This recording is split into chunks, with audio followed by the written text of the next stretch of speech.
Genesis chapter 14.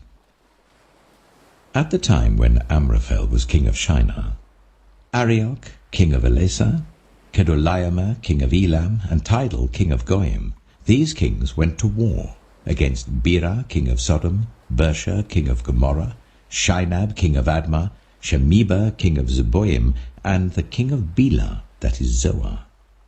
All these latter kings joined forces in the valley of Siddim, that is the Dead Sea Valley. For 12 years they had been subject to Kedorlaomer, but in the 13th year they rebelled. In the 14th year, Kedorlaomer and the kings allied with him went out and defeated the Rephaites in Ashtaroth-Karnaim, the Zuzites in Ham, the Emites in Sheva, Kiriathaim, and the Horites in the hill country of Seir as far as El-Paran, near the desert. Then they turned back and went to En-Mishpat, that is Kadesh, and they conquered the whole territory of the Amalekites, as well as the Amorites who were living in Hazazon-Tamar. Then the king of Sodom, the king of Gomorrah, the king of Admah, the king of Zeboim, and the king of Bela, that is Zoar, marched out and drew up their battle lines in the valley of Siddim against Kedorlaomer, king of Elam, Tidal, king of Goyim, Amraphel, king of Shinar, and Arioch, king of Elasa, 4 kings against 5. Now the valley of Siddim was full of tar pits, and when the kings of Sodom and Gomorrah fled, some of the men fell into them, and the rest fled to the hills. The 4 kings seized all the goods of Sodom and Gomorrah, and all their food. Then they went away. They also carried off Abram's nephew, Lot, and his possessions, since he was living in Sodom. A man who had escaped came and reported this to Abram the Hebrew. Now Abram was living near the great trees of Mamre the Amorite, a brother of Eshcol and Ane, all of whom were allied with Abram. When Abram heard that his relative had been taken captive, he called out 318 trained men born in his household, and went in pursuit as far as Dan. During the night, Abram divided his men to attack them, and he routed them, pursuing them as far as Hobah, north of Damascus. He recovered all the goods and brought back his relative Lot and his possessions, together with the women and the other people. After Abram returned from defeating Kedorlaomer and the kings allied with him, the king of Sodom came out to meet him in the valley of Shaveh, that is the king's valley. Then Melchizedek, king of Salem, brought out bread and wine. He was priest of God Most High, and he blessed Abram, saying, "Blessed be Abram by God Most High, creator of heaven and earth, and praise be to God Most High, who delivered your enemies into your hand." Then Abram gave him 1/10 of everything. The king of Sodom said to Abram, "Give me the people and keep the goods for yourself." But Abram said to the king of Sodom, "With raised hand I have sworn an oath to the Lord, God Most High, creator of heaven and earth, that I will accept nothing belonging to you, not even a thread or the strap of a sandal, so that you will never be able to say, 'I made Abram rich.' I will accept nothing but what my men have eaten and the share that belongs to the men who went with me, to Ane, Eshcol, and Mamre. Let them have their share." Matthew chapter 13. That same day Jesus went out of the house and sat by the lake. Such large crowds gathered round him that he got into a boat and sat in it, while all the people stood on the shore. Then he told them many things in parables, saying, "A farmer went out to sow his seed. As he was scattering the seed, some fell along the path, and the birds came and ate it up. Some fell on rocky places, where it did not have much soil. It sprang up quickly because the soil was shallow. But when the sun came up, the plants were scorched, and they withered because they had no root. Other seed fell among thorns, which grew up and choked the plants. Still other seed fell on good soil, where it produced a crop 160 or 30 times what was sown. Whoever has ears, let them hear." The disciples came to him and asked, "Why do you speak to the people in parables?"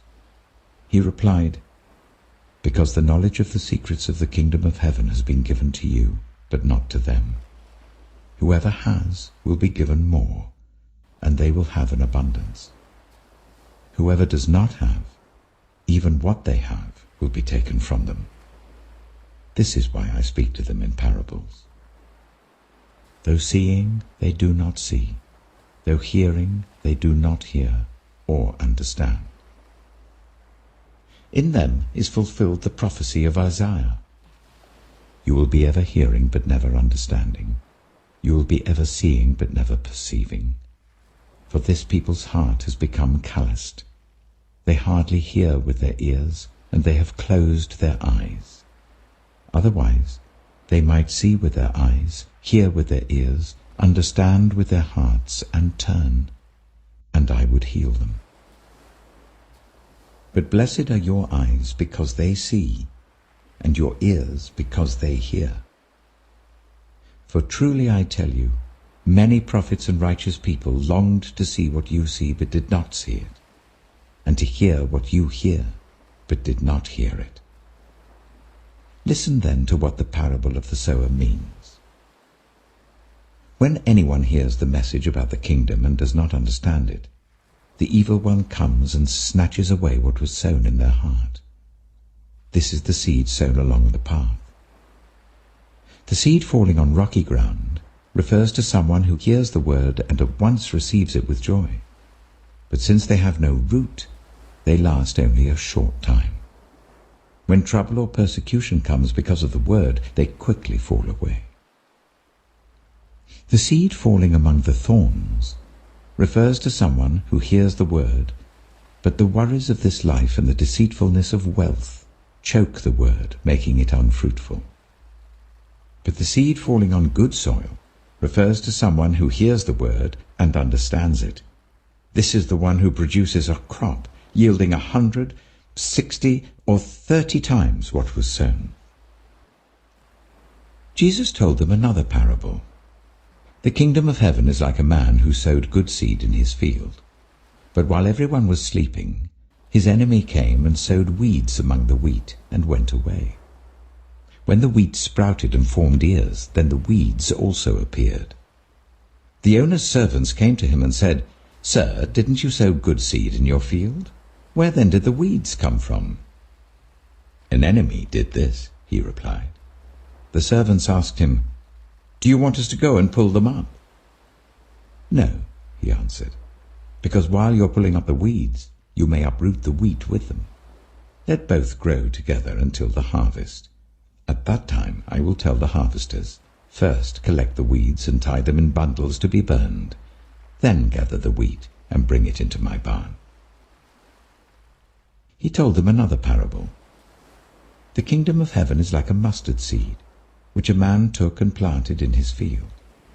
Though it is the smallest of all seeds, yet when it grows, it is the largest of garden plants and becomes a tree, so that the birds come and perch in its branches. He told them still another parable. The kingdom of heaven is like yeast that a woman took and mixed into about 30 kilograms of flour until it worked all through the dough. Jesus spoke all these things to the crowd in parables. He did not say anything to them without using a parable. So was fulfilled what was spoken through the prophet. "I will open my mouth in parables. I will utter things hidden since the creation of the world." Then he left the crowd and went into the house. His disciples came to him and said, "Explain to us the parable of the weeds in the field." He answered, "The one who sowed the good seed is the Son of Man. The field is the world, and the good seed stands for the people of the kingdom. The weeds are the people of the evil one, and the enemy who sows them is the devil. The harvest is the end of the age, and the harvesters are angels. As the weeds are pulled up and burned in the fire, so it will be at the end of the age. The Son of Man will send out his angels, and they will weed out of his kingdom everything that causes sin and all who do evil. They will throw them into the blazing furnace, where there will be weeping and gnashing of teeth. Then the righteous will shine like the sun in the kingdom of their Father. Whoever has ears, let them hear. The kingdom of heaven is like treasure hidden in a field. When a man found it, he hid it again, and then in his joy went and sold all he had and bought that field. Again, the kingdom of heaven is like a merchant looking for fine pearls. When he found one of great value, he went away and sold everything he had and bought it. Once again, the kingdom of heaven is like a net that was let down into the lake and caught all kinds of fish. When it was full, the fishermen pulled it up on the shore. Then they sat down and collected the good fish in baskets, but threw the bad away. This is how it will be at the end of the age.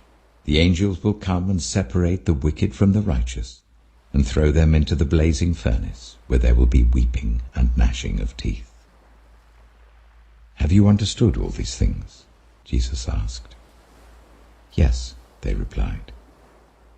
He said to them, Therefore, every teacher of the law who has become a disciple in the kingdom of heaven is like the owner of a house who brings out of his storeroom new treasures as well as old. When Jesus had finished these parables, he moved on from there. Coming to his hometown, he began teaching the people in their synagogue, and they were amazed. Where did this man get this wisdom and these miraculous powers? They asked. Isn't this the carpenter's son? Isn't his mother's name Mary? And aren't his brothers James, Joseph, Simon, and Judas? Aren't all his sisters with us? Where then did this man get all these things? And they took offense at him. But Jesus said to them, A prophet is not without honor, except in his own town and in his own home. And he did not do many miracles there because of their lack of faith.